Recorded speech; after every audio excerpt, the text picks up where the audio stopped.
Well, the challenges that we have in Coeur d'Alene are no different than the challenges that people have in other parts of the world. Obviously, there are some things that we don't suffer.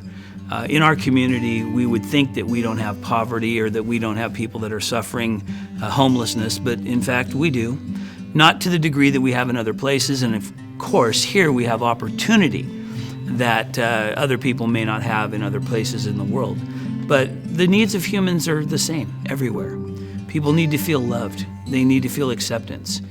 They need to have hope, and certainly they need to have the hope of everlasting life found only in Jesus Christ. People are facing the same kind of challenges people do everywhere. People are going through hurt. People are going through struggle. There's lots of people in the church that have come out of backgrounds of addiction. Maybe it was family cycles, kind of generational addiction that seemed to get passed down, and we've seen people come out of that, be healed from that. That's something that we see a lot.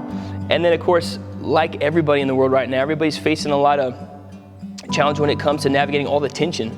There's just sort of a palpable tension in the air, even in little old Coeur d'Alene, and you can feel it. And where the world seems to be so divided, I think when the world is divided, the church has to be all the more united. And so we're doing our best to bring people together, not around the little nuances of this opinion or that opinion, but we're trying to bring people together around Jesus and around the good news of the gospel. So we might disagree about A, B, and C, but we agree that Jesus is good, and even when life is bad, Jesus is still good. So let's come together around that, and let's worship, and let's praise, and let's be reminded that God's got a good plan.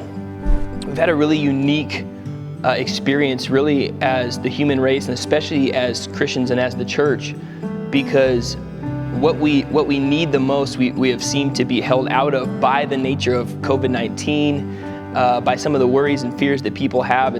People have become more isolated. So when people are, let's say, full of anxiety, maybe they're depressed, or maybe it's borderline depression, maybe it's just feeling lonely or like nobody's there for them. Now you add in to the mixture COVID-19 and everybody saying, hey, you got to stay isolated, you got to stay at home.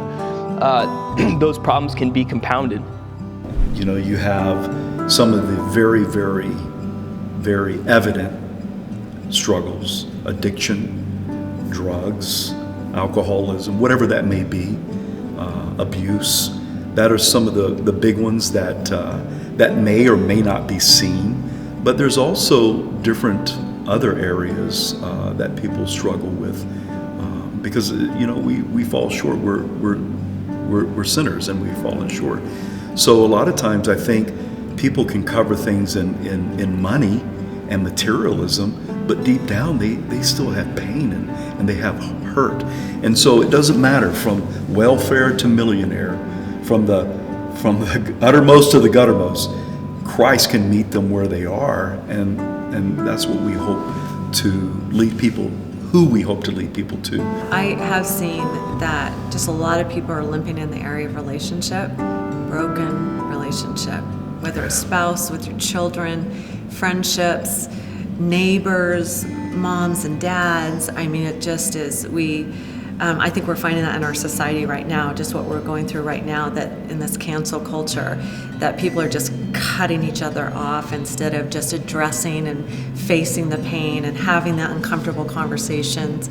And so we want to be a part of that. And we do believe that, man, once you get reconciled with your Creator, the person who created you, when you get reconciled with Jesus, it gives you a heart to go into the hard places that you've been neglecting or staying away from.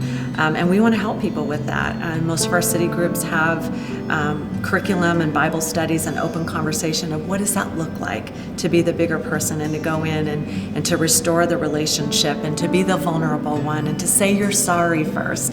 I think we're a society that we just don't apologize anymore. We just walk away from things if we feel like they're broken.